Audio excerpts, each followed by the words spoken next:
આજે આપણે ગોવર્ધન લીલાનો પ્રારંભ કરીએ. ગોવર્ધન લીલા પછી આવે રાસલીલા. ગો એટલે ભક્તિ, ગો એટલે જ્ઞાન, જ્ઞાન અને ભક્તિને વધારનારી લીલા એ જ ગોવર્ધન લીલા. ગોવર્ધન લીલામાં જ્ઞાન અને ભક્તિ વધારવાના ઉપાયો બતાવ્યા. જ્ઞાન અને ભક્તિ વધે તેનો ધ્યેયધ્યાસ છૂટે.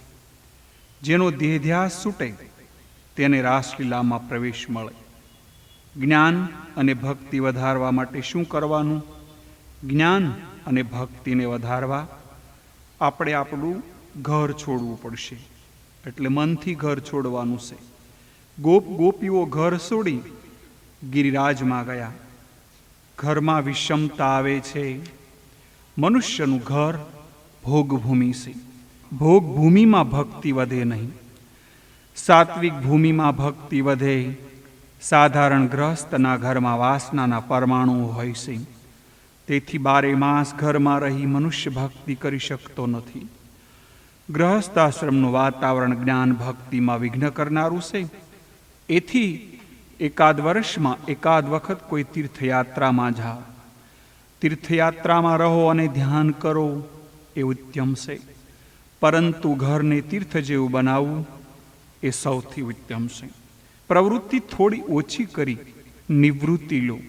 પ્રવૃત્તિ છોડો એમ તો ન કહેવાય, પણ પ્રવૃત્તિ થોડી ઓછી કરો. પ્રભુએ ભાજી ભાખરી જેટલું આપ્યું હોય તો એમાં સંતોષ માનજો. અતિ પ્રવૃત્તિ વધારવી નહીં. નિવૃત્તિનો આનંદ આવવો જોઈએ. અને નિવૃત્તિમાં આનંદ ન આવે તો જીવ પ્રવૃત્તિનું ચિંતન કરે છે. એ નિશ્ચય કરો, નિવૃત્તિનો આનંદ ન મળે તો પણ મારે પ્રવૃત્તિનો વિષયાનંદ ભોગવવો નથી. નિવૃત્તિનો ભજનાનંદ મેળવવો હોય તો પ્રકૃતિનો લૌકિક સુખનો વિષયાનંદ છોડવો જ પડશે. જાજરૂમાં અત્તરની સુગંધ આવે નહીં એ પ્રમાણે નિવૃત્તિમાં આનંદ મળે જ નહીં. પ્રવૃત્તિ ધર્મ છોડ્યા વિના ભક્તિનો ઉદય થતો નથી. ગો એટલે ઇન્દ્રિયો એવો અર્થ પણ થાય. ઇન્દ્રિયોની વૃદ્ધિ ત્યાગથી થાય છે, ભોગથી નહીં. ભોગમાં ઇન્દ્રિયો ઘસાય છે. ભોગના માર્ગમાંથી હટાવી ભક્તિ માર્ગ તરફ ઇન્દ્રિયોને વાળજો. પરંતુ તે વખતે ઇન્દ્ર બહુ વરસાદ પાડે છે. ઇન્દ્રાદિ દેવો વાસનાનો વરસાદ વરસાવે છે. જ્ઞાન ભક્તિ વધારવાનો મનુષ્યનો પ્રયત્ન ઇન્દ્રાદિ દેવોથી પણ સહન થતો નથી. પ્રવૃત્તિ માર્ગ છોડી નિવૃત્તિમાં બેસો ત્યારે વિષયો વાસનાનો વરસાદ આવશે. એટલે નિવૃત્તિ લીધા પછી જીવન નિવૃત્તિનો આનંદ મળતો નથી. તેથી તે ગભરાય છે. ઇન્દ્ર એ ઇન્દ્રિયોનો અધિપતિ. એટલે જીવ જ્યારે નિવૃત્તિ લઈ લે, પ્રભુ ભજનમાં બેસે ત્યારે જ વિઘ્ન કરે. ઉપનિષદમાં વર્ણન આવે કે જે કોઈ સતત બ્રહ્મચિંતન કરે તેના ચિંતનમાં ઇન્દ્ર વિઘ્ન કરે છે. આ ધ્યાનમાં આગળ વધશે તો મારા માથા ઉપર પગ મૂકીને જશે. એટલે મનુષ્યના ધ્યાનમાં સત્કર્મમાં બીજા મનુષ્યો વિઘ્નો કરે છે. તેટલું નથી, પણ સ્વર્ગના દેવો પણ પરમાત્માના ધ્યાનમાં વિઘ્ન કરે છે. જીવ સતત પરમાત્માનું ધ્યાન કરે તો સ્વર્ગના દેવો કરતાં પણ તે શ્રેષ્ઠ બને છે. તેથી દેવો વિઘ્ન કરે છે. એ વખતે મારા ગોવર્ધનનાથનો આશ્રય લેજો. ગોવર્ધન લીલામાં ગમ્મત છે. ગોવર્ધન લીલા રાસલીલાનો ઉબોધઘાત છે. ગોવર્ધન લીલામાં પૂજ્ય અને પૂજક એક બને છે. પૂજા કરનાર શ્રી કૃષ્ણ અને જેની પૂજા થાય છે તે પણ શ્રી કૃષ્ણ. ભગવાન પોતે ગિરિરાજમાં પ્રવેશ કરે છે. પૂજ્ય અને પૂજક એક ન બને ત્યાં સુધી આનંદ આવતો નથી. આ અદ્વૈતનું પહેલું પગથિયું છે. રાસલીલામાં એ ફળ છે. ગોવર્ધન લીલા જ્ઞાન અને ભક્તિને વધારનારી લીલા છે. જ્ઞાન અને ભક્તિ વધે છે ત્યારે રાસલીલામાં પ્રવેશ મળે છે. અને જ્ઞાન અને ભક્તિ વધે ત્યારે ઇન્દ્રિયો વાસનાનો વરસાદ વરસાવે છે. ત્યારે ખૂબ સાંભળવાનું છે. પૂજ્ય અને પૂજક, સેવ્ય અને સેવક એક બને ત્યારે બરાબર સેવા થઈ શકે. પરમાત્મા સમાન પવિત્ર થયા વિના પ્રભુ પૂજાનો અધિકાર મળતો નથી. તેથી શાસ્ત્રોમાં અંગન્યાસ કરનાશ કરવાનો વિધિ છે. દિવાળીના દિવસે ગોવર્ધન પૂજા કરવાનો વિધિ બતાવ્યો છે. કારણ કે પાછલા બધાય દુઃખો ભૂલ્યા વિના વેર જતું નથી. વિરોધ ન જાય ત્યાં સુધી પૂજા થતી નથી. ગોવર્ધન પૂજા વખતે ભગવાન શ્રી કૃષ્ણની ઉંમર 7 વર્ષની હતી. પૂજ્ય અને પૂજક એક થયા પછી રાસ ફળ મળે એટલે જ ગોવર્ધન લીલા પછી રાસલીલા આવે છે. દર વર્ષે નંદ બાબા ઇન્દ્રનો યજ્ઞ કરતા હતા. ઇન્દ્રના યજ્ઞમાં તૈયારી થવા લાગી. કનૈયો કહે છે, બાબા આ શાની તૈયારી કરો છો? આ યજ્ઞ કરવાનું ફળ શું અને આ કયા દેવની ઉદ્દેશને આ યજ્ઞ કરવાનો છે? નંદ બાબા સમજાવે છે, બેટા ઇન્દ્ર વરસાદ વરસાવે છે. ઇન્દ્ર વરસાદ વરસાવે તો ગાયો માટે ખડ થાય, આપણા માટે અનાજ થાય, એના વડે સર્વ પ્રાણીઓ જીવે. ઇન્દ્ર એ આપણા માટે ભગવાન છે. ઇન્દ્રને રાજી કરવા આ યજ્ઞ આપણે કરીએ છીએ. શ્રી કૃષ્ણ કોઈ દેવનું અપમાન કરતા નથી. ઇન્દ્રની પૂજા છોડો એમ કહ્યું નથી. એમણે કહ્યું છે ઇન્દ્રનો યજ્ઞ કરો એ ઠીક, પણ તમે ઇન્દ્રને ઈશ્વર માનો એ બરાબર નથી. કોઈ પણ 100 યજ્ઞ કરે તે ઇન્દ્ર થઈ શકે. ઇન્દ્રનો ઇન્દ્ર કોણ તે તમે જાણતા નથી. નંદ બાબા પૂછે છે, કનૈયા ઇન્દ્રનો ઇન્દ્ર કોણ? કનૈયો કહે છે, આ મારો ગોવર્ધનનાથ. ઇન્દ્રનો પણ ઇન્દ્ર છે. 4 દિશામાં 4 દેવ છે. પૂર્વમાં જગન્નાથ ભગવાન, દક્ષિણમાં રામેશ્વર ભગવાન, પશ્ચિમમાં દ્વારકાનાથ ભગવાન અને ઉત્તરમાં બદ્રીનાથ ભગવાન. આ પ્રમાણે 4 દિશાના 4 નાથ બનાવ્યા, પણ વચમાં મારો ગોવર્ધનનાથ બેઠો છે. મારો ગોવર્ધનનાથ એ સર્વનો માલિક છે, એટલે મધ્યમાં બેઠેલો છે. સર્વથી શ્રેષ્ઠ છે. બાબા તમે આ દેવની પૂજા કરો. બાબા એક વાત પૂછું, તમે ઘણાય વર્ષથી ઇન્દ્રનું પૂજન કરો છો, પણ તમને એના દર્શન થયા? નંદ બાબાએ ના પાડી. કહે છે કે મેં ઇન્દ્રને જોયો પણ નથી.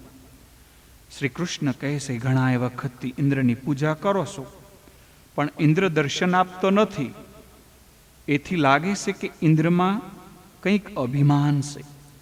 જે દેવને તમે જોયા નથી તે દેવની તમે પૂજા કરો છો. પણ પિતાજી, આપણો આ ગોવર્ધન પર્વત છે તે તો આપણા પ્રત્યક્ષ દેવ છે. બાબા તમને આ પહાડ દેખાય છે તે તો મારો ગોવર્ધનનાથનું આધિ ભૌતિક સ્વરૂપ છે. એમનું આધિ ભૌતિક સ્વરૂપ જુદું છે. મારો ગોવર્ધનનાથ સૂક્ષ્મ રીતે આમાં બિરાજમાન છે. ગોવર્ધનનાથ આપણા બધાનું રક્ષણ કરે છે. બાબા ગોવર્ધનનાથે મને ઘણીવાર દર્શન આપ્યા છે. મારો ગોવર્ધનનાથ તો જીવતી જાગતી જ્યોત છે. બાબા તમે ગોવર્ધનની પૂજા કરો. મારા ગોવર્ધનનાથ બધાને દર્શન આપશે. આજે ઇન્દ્રનો ગર્વ ઉતારવાનો ભગવાન શ્રી કૃષ્ણે નિશ્ચય કરેલો છે.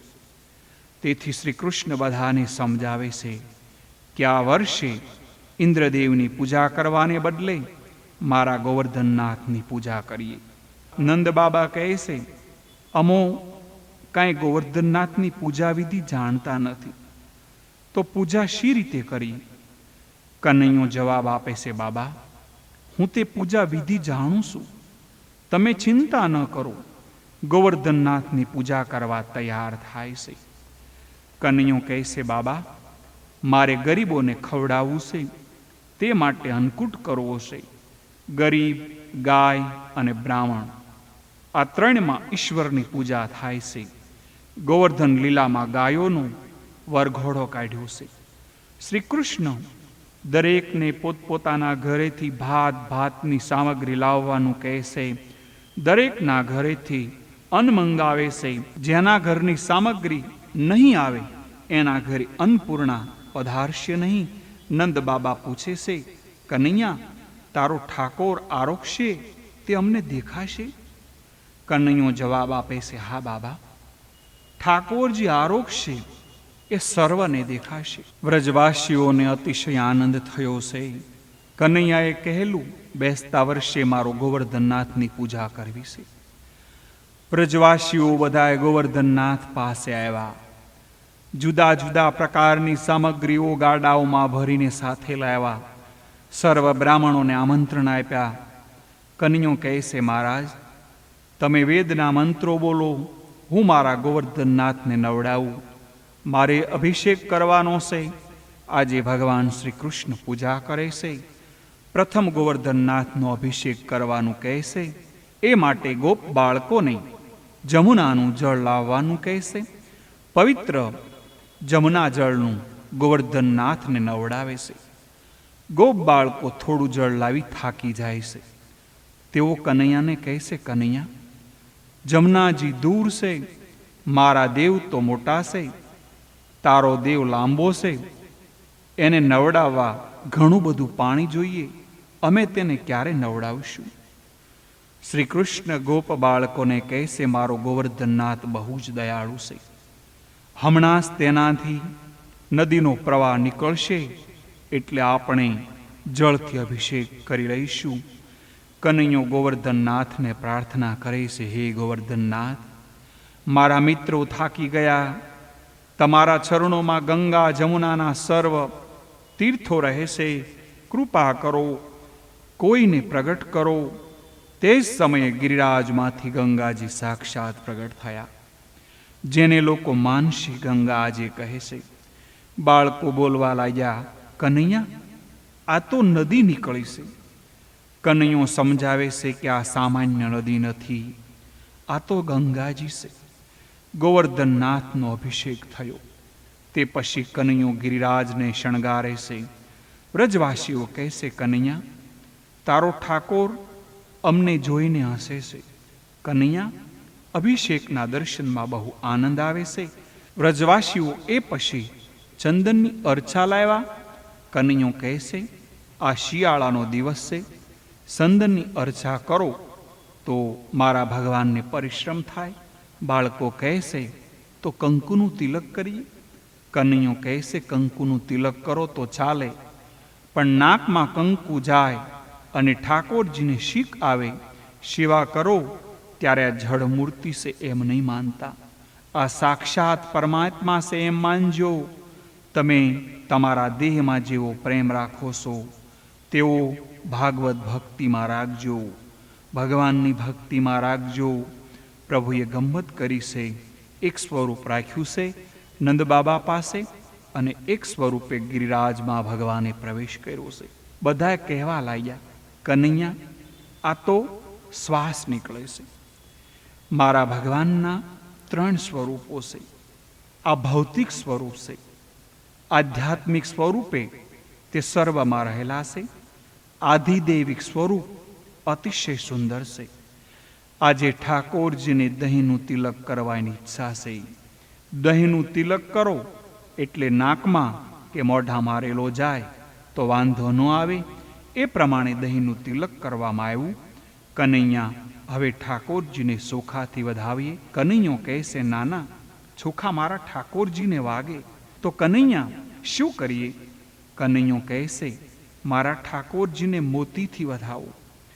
પ્રેમથી મારા ઠાકોરજીને મોતીથી વધાવો તો તમારા ઘરમાં આવા મોતીની કોઠીઓ ભરાશે. એક સ્વરૂપે ચતુર્ભુજ સ્વરૂપે પ્રગટ થયા. આ મારું આદિ ભૌતિક સ્વરૂપ છે. કનૈયો પોતે જ પોતાને પ્રણામ કરે છે. કનૈયો કહેશે, બાબા આ સાક્ષાત પરમાત્મા છે. બધાએ પૂછે છે, કનૈયા હવે આપણે શું કરવાનું? ભગવાન કહે છે, મારા ઠાકોરજીને ભૂખ લાગી છે, માટે સામગ્રી લાવો. ભગવાનને ભોગ ધરાવ્યા વગર ખાશો નહીં. ભગવાનને તમે ભોગ ન ધરાવો તો તેથી ભગવાન કાંઈ ભૂખ્યા રહેવાના નથી, પણ તમને કોઈ દિવસ ભૂખ્યા રહેવાનો પ્રસંગ જરૂર આવશે. આ જન્મમાં નહીં તો બીજા જન્મમાં બધાએ પૂછે છે, હે કનૈયા તમારા ગોવર્ધનનાથને ભૂખ પણ લાગે? શું તે સાચે સાચ ખાશે? કનૈયો કહેશે, હા મારો નાથ તો જીવતી જાગતી જ્યોત છે. તે તે પ્રત્યક્ષ આરોગશે. બધી સામગ્રી કિલ્લાના આકારમાં ગોઠવાણી, તુલસી દલ અર્પણ કર્યા. હે ગોવર્ધનનાથ, તમને કોણ જમાડી શકે? તમે તો જગતને જમાડો છો. અમારી ભાવના છે કે આપ આરોગો અને અમે નિહાળીએ. ઠાકોરજી હાથ લંબાયો અને એક એક છાબડી ઉઠાવીને સામગ્રી ખાવા લાગ્યા. ગોપ બાળકો બોલી ઉઠ્યા, લાલા યહ તો ખા રહા હૈ, ખા રહા હૈ. સર્વ બોલી ઉઠ્યા, કનૈયાના ઠાકોરજી તો જીવતી જાગતી જ્યોત છે. ગોવર્ધનનાથને ઘણી સામગ્રી આરોગતા જોઈ ગોપ બાળકો બોલી ઉઠ્યા, લાલા આ તો બધું ખાવા લાગ્યા. તારો ઠાકોર ઘણા વખતથી ભૂખ્યો લાગે છે. આપણા માટે તે કંઈ રાખશે કે નહીં? કનૈયા, તું તો અમને આપ્યા વગર ખાતો નથી અને આ તો એકલો ખાવા લાગ્યો. કનૈયા, અમને પ્રસાદ મળશે કે નહીં? કનૈયો સમજાવે છે, ગભરાશો નહીં. મારા ઠાકોરજી જેટલું આરોગશે એટલું પાછું આપણને આપશે. મારા ગોવર્ધન પાસે લક્ષ્મીજી પણ આવીને ઊભા રહેશે. મારા ઠાકોરજી જેના ઘરનું આરોગે એના ઘરમાં મહાલક્ષ્મીજીની કૃપા થાય છે. ગોવર્ધનનાથનું પૂજન થયું. આરતી ઉતારી વ્રજવાસીઓ જમવા બેઠા છે. નાનકડો કનૈયો એક એકને પીરસે છે. કનૈયો આગ્રહ કરીને ખવડાવે.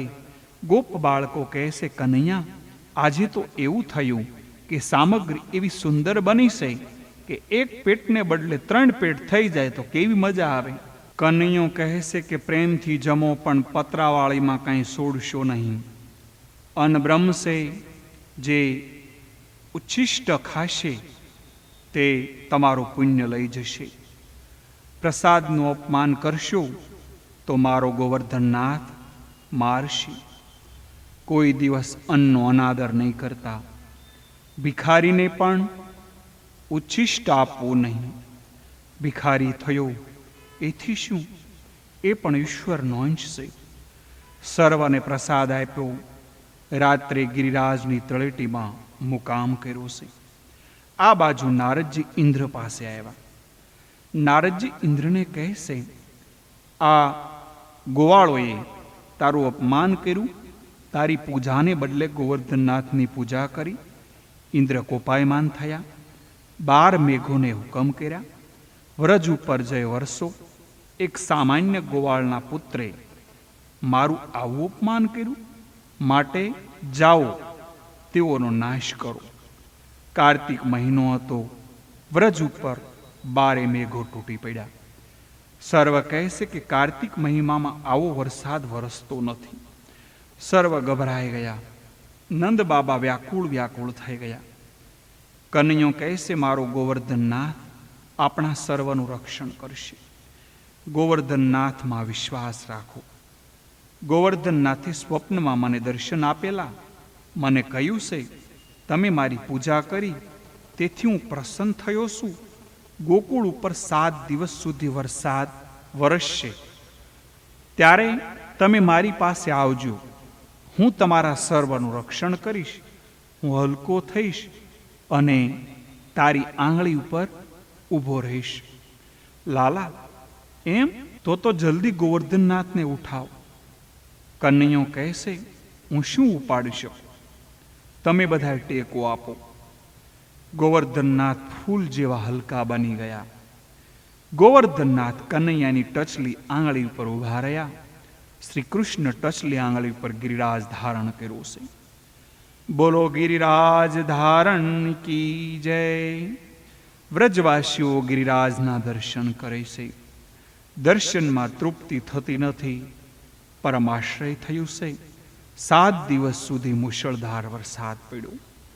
કેટલાક ગોવાળો ભોળા હતા તે વિચાર કરવા લાગ્યા, કનૈયાની આંગળી ઉપર ક્યાં સુધી ગિરિરાજ રહેશે? એટલે તેઓએ પોતાની લાકડીને ટેકો આપ્યો. કનૈયા, અમારી લાકડી ઉપર ગોવર્ધનનાથને ઊભો રાખ. તું તારો હાથ લઈ લે.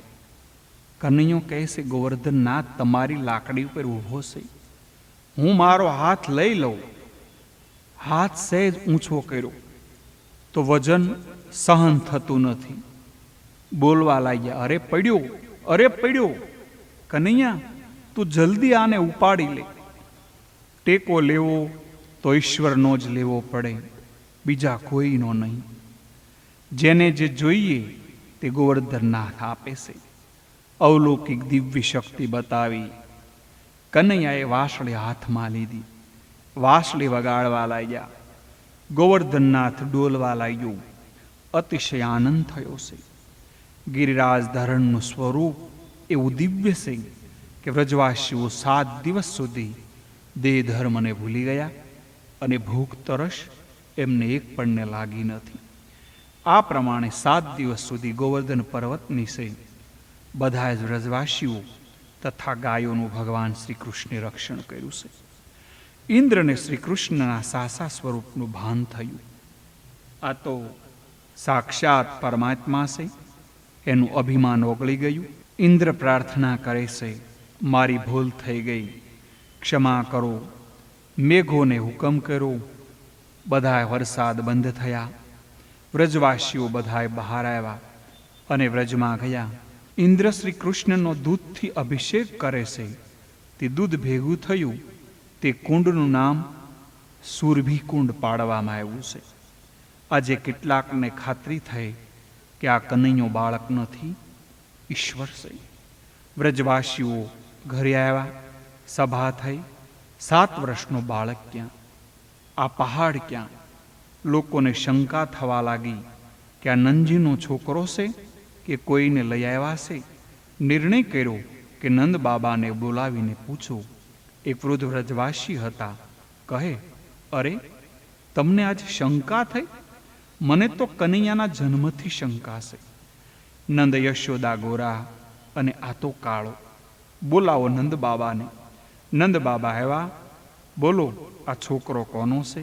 નંદ બાબા કહે છે, તમે શંકા ન કરો, કનૈયો મારો પુત્ર છે. ગર્ગાચાર્યે કહેલું છે કે કનૈયામાં નારાયણ જેવા ગુણો છે. યશોદાએ આ સાંભળ્યું. યશોદા કનૈયાને પૂછે છે, કનૈયા તું કોનો? કનૈયો જવાબ આપે છે, માં હું તારો છું. યશોદા કહે છે, લોકોને શંકા થાય છે કે યશોદાનંદ ગોરા અને તું કાળો. કનૈયા માતા યશોદાજીને કહે છે, માં મારા જન્મ વખતે હું તો ગોરો જ હતો, પણ તે ભૂલ કરી તેથી હું કાળો થઈ ગયો. મારા જન્મ વખતે અંધારું હતું. મારો જન્મ થયો ત્યારે બધાએ છૂટેલા હતા, પણ તું પણ સૂઈ ગયેલી હતી. હું આખી રાત અંધારામાં આલોટા કર્યો, તેથી અંધારું મને વળગી ગયું. તેથી માં હું કાળો થયો છું. યશોદા કનૈયાની વાત સાચી માને છે. 12 વાગ્યા સુધી હું જાગતી હતી, પછી શું થયું એની મને ખબર નથી. યશોદા પણ ભોળા છે, માને છે કે મેં ભૂલ કરી એટલે કનૈયો કાળો થયો. એકનાથજી મહારાજે કારણ જુદું બતાવ્યું. મનુષ્યનું કાળજું કાળું છે, કામનો રંગ કાળો છે. મનુષ્યના કાળજામાં કામ આવે છે, તેથી તે કાળો. જે વારંવાર શ્રી કૃષ્ણ કીર્તન કરે, સતત ધ્યાન ધારણા સ્મરણ કરે, ઈશ્વરનું ચિંતન કરે, તેના કાળજાની કાળાશ કનૈયો ખેંચી લેશે અને વૈષ્ણવોનું કાળજું ઉજ્જવળ બનાવે છે. એટલે કે કનૈયો કાળો થયો છે.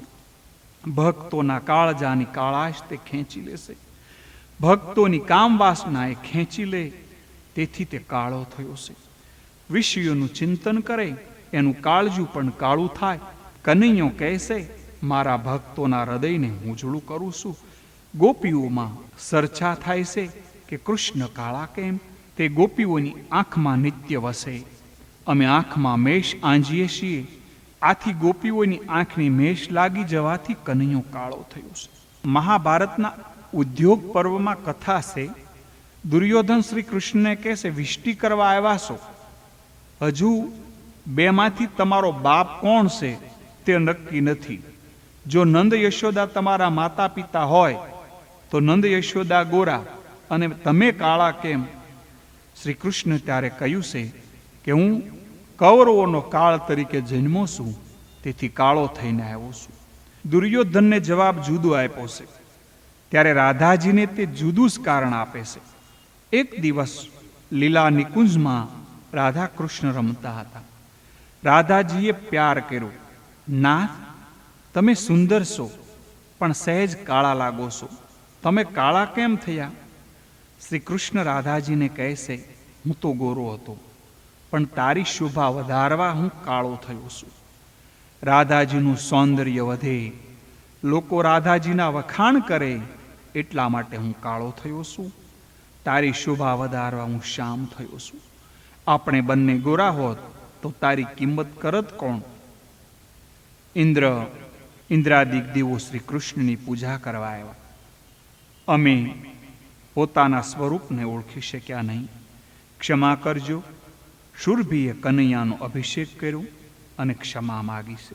ગોવર્ધન લીલાનું રહસ્ય હવે તમને કહું. પહેલા ગોવર્ધન લીલા આવે છે અને પછી રાસલીલા, અને જ્ઞાન ભક્તિ વધારનારી લીલા એ ગોવર્ધન લીલા.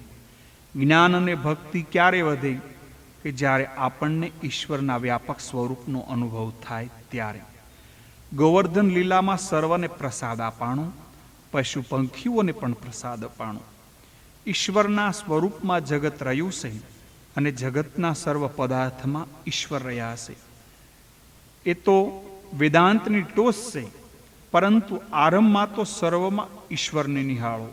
ઉપાસનાના બે ભેદ છે. પહેલું વ્યક્ત ઉપાસના, બીજું અવ્યક્ત ઉપાસના. પ્રત્યેકમાં ઈશ્વરને જોશો તો વાસના જાગશે નહીં. સુંદર સ્ત્રીને જુઓ ત્યારે તેમાં માતાની ભાવના કરો, તો પછી તમારામાં તે સ્ત્રી પ્રત્યે કામ જાગશે નહીં જ. એમ સર્વમાં શ્રી કૃષ્ણને નિહાળો. પહાડ જળમાં પણ ચેતનની ભાવના કરવાની. જળ ચેતન દરેકમાં ઈશ્વર રહેલો છે એમ માનો, એમ બતાવવાનું આ ગોવર્ધન લીલાનું મુખ્ય પ્રયોજન છે. ઇન્દ્રિયો જ્યારે જ્ઞાન તરફ વળે, ભક્તિ તરફ વળે, ત્યારે વાસનાઓ વિષયરૂપી વરસાદ વરસાવે છે. વાસનાનો વરસાદ વેગથી આવે. ઇન્દ્રે પણ ધોધમાર વરસાદ વરસાવ્યો. દૂધને એકદમ ઉભરો આવે ત્યારે તેમાં થોડું પાણી નાખો તો તે શાંત થાય. વાસનાનો વેગ સહન કરવા શ્રી કૃષ્ણનો આશ્રય કરો. નામ સેવા અને સ્વરૂપ સેવામાં આશ્રય કરો. ભગવતાશ્રય કરવાથી વાસનાનો વેગ સહન કરવાની શક્તિ આવશે. ભગવાને ટચલી આંગળી ઉપર ગોવર્ધન ધારણ કરેલો. ટચલી આંગળી એ સત્વગુણનું પ્રતીક છે. ઇન્દ્રિય વાસનાનો વરસાદ પાડે ત્યારે સત્વગુણનો આશ્રય કરજો. સદગ્રંથોનું સેવન કરવું, સદગ્રંથ અને મહાત્માઓના સત્સંગમાં રહેવું, તો વાસનાનો વરસાદ સહન કરવાની શક્તિ આવશે. જીવ લાકડીનો ટેકો ભલે રાખે, પણ ઠાકોરજીનો આધાર હોય તો જીવ સફળ થાય. સંસાર ગોવર્ધન એ ઠાકોરજીને આધારે છે, ભગવાનનો આધાર છે, તેથી લીલા લહેર છે. ઠાકોરજીની કૃપા નહીં હોય તો લાખની રાખ થતાં ક્યારેય વાર નહીં લાગે. દુઃખમાં વિપત્તિમાં ટેકો તો એકમાત્ર ભગવાનનો લેવો અને રાખવું. દુઃખ આવે ત્યારે ભગવાનના ચરણનું શરણ લેવું. ગોવાળિયાએ ગોવર્ધનનાથનો આશરો લીધો, એમ આપણે આશરો લેવો. શરણે જવાથી ભગવાન જરૂર આપણને મદદ કરશે, દુઃખમાંથી બસાવશે અને આપણું રક્ષણ કરશે. વ્રજભક્તો પણ અનન્ય દેવતાઓનું શરણ મૂકી દ્રઢ રીતે શ્રી કૃષ્ણના શરણમાં ગયા. ત્યારે ભગવાને તે સઘળા વ્રજભક્તોના સુખ દુઃખનો ભાર પોતાના માથે ઉપાડી લીધો. આ ભાવ ગિરિરાજ ધરણની લીલામાં છે. ગીતામાં પણ ભગવાને કહ્યું છે, હે અર્જુન, અનન્ય પ્રેમથી જે મારું ભજન કરે છે, સર્વ સમર્પણ કરી મારી ભક્તિ કરે છે, તેવા શરણે આવેલા જીવોને સંસારના ભૌતિક દુઃખોમાંથી છોડાવવા તેઓની જવાબદારી હું મારા હાથે લઈ રહ્યો છું. તેઓનું યોગક્ષેમ હું વહન કરું છું. જ્ઞાન અને ભક્તિ વધે તો પછી જીવને રાસલીલામાં પ્રવેશ મળશે. જ્ઞાન અને ભક્તિનો વધારવા પ્રયત્ન કરજો, ત્યારે ઇન્દ્રિયો વાસનાનો વરસાદ વરસાવશે. જેમ ઇન્દ્ર વરસાદ વરસાવ્યો હતો, એમ સર્વ પ્રયત્નો કર્યા પછી છેવટે તો ઈશ્વરની કૃપા જ માગવી પડે છે. ગોવર્ધન લીલામાં અદ્ભુત તત્વ રહેલું છે. તેમાં પૂજ્ય અને પૂજક એક બને છે, સેવક અને સેવ્ય એક બને છે. કહ્યું છે કે શિવો ભૂતવા શિવમ યજૈત. શિવ બનીને શિવનું પૂજન કરો.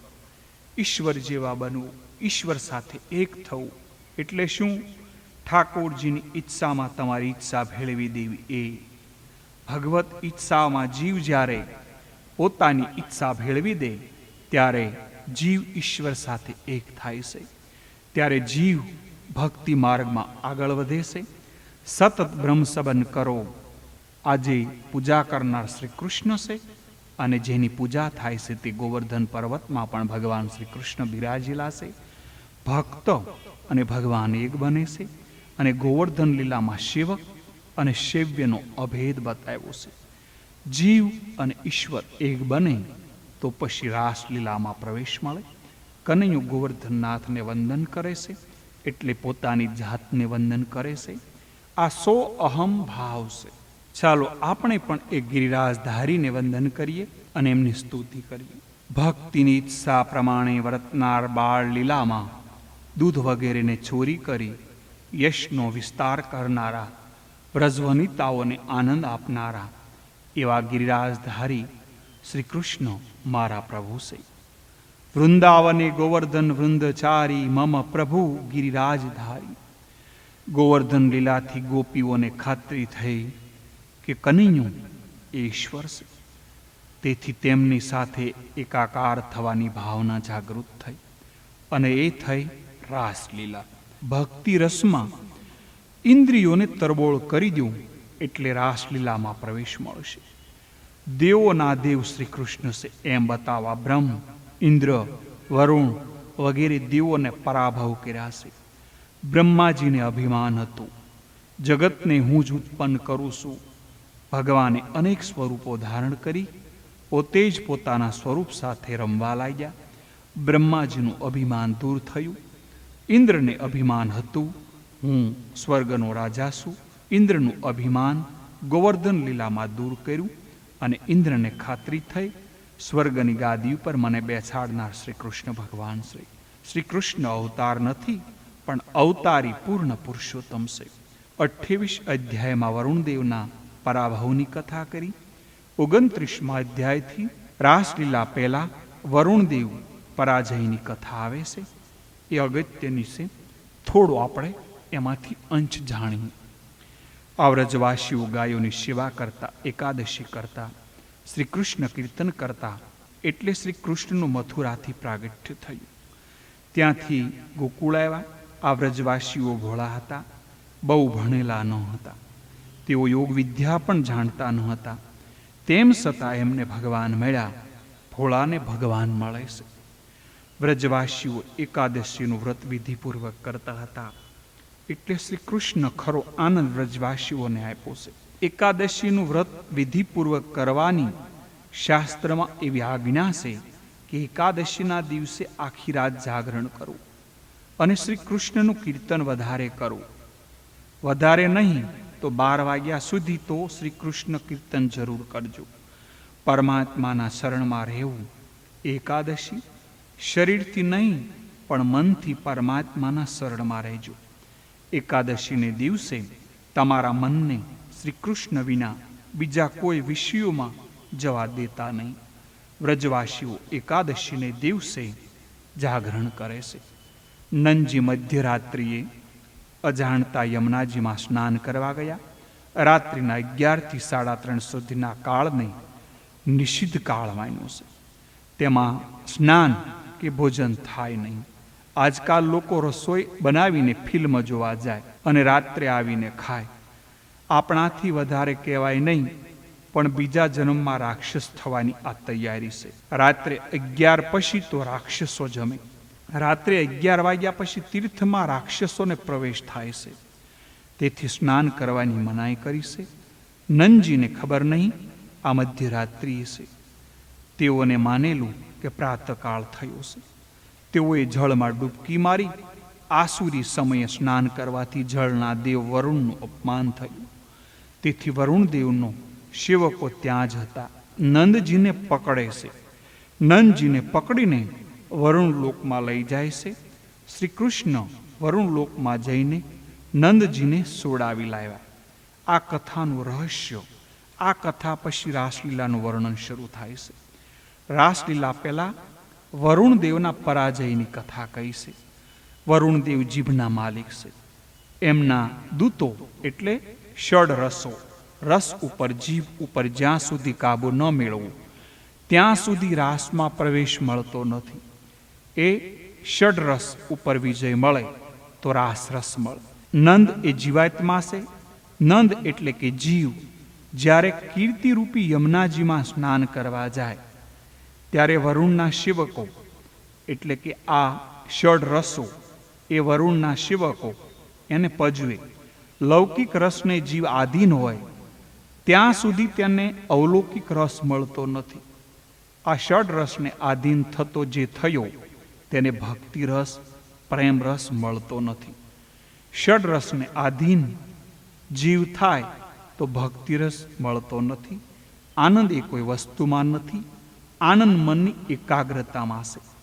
આનંદ ઈશ્વર સાથે તન્મય થાય છે. આ ષડરસ ઉપર વિજય મેળવવો હોય તો ભક્તિ રસની પ્રાપ્તિ કરવી જોઈએ. આ ષડરસ ઉપર વિજય મેળવી એને ભક્તિ રસમાં પ્રેમ રસ મળે છે. ભક્તિ કરવી શૈલી નથી. ભગવાનની ભક્તિ જેને કરવી છે એને મનને મારવું પડે છે. તેને જીભના રસ ઉપર કાબુ મેળવવો પડે છે. એ જીભને એ લૂલીના ગુલામ છે. એ જીભના ગુલામ છે. તે ભગવાનની ભક્તિ કરી શકતા નથી. મહાપ્રભુએ સુબોધીજીમાં કહ્યું છે કે ઠાકોરજીની સેવામાં અનુરાગ રાખવો પણ શરીર ભોગમાં વૈરાગ્ય રાખવું. જીભ જે માગે તે આપવાથી શાંતિ મળતી નથી. જીવને સમજાવવાથી શાંતિ મળે છે. આજ સુધી કેટલું ખાધું? મનુષ્યની જિંદગીનો મોટો સમય આ જીભને લાડ લડાવવામાં જાય છે. કાળ સમીપ છે, મૃત્યુ સાથે છે, તેનો વિચાર કરો. જો આપને આ વિડિયો ગમ્યો હોય તો મુકેશ ગાબાની ઓફિશિયલ યુટ્યુબ ચેનલને લાઈક કરો, શેર કરો અને સબસ્ક્રાઇબ કરો.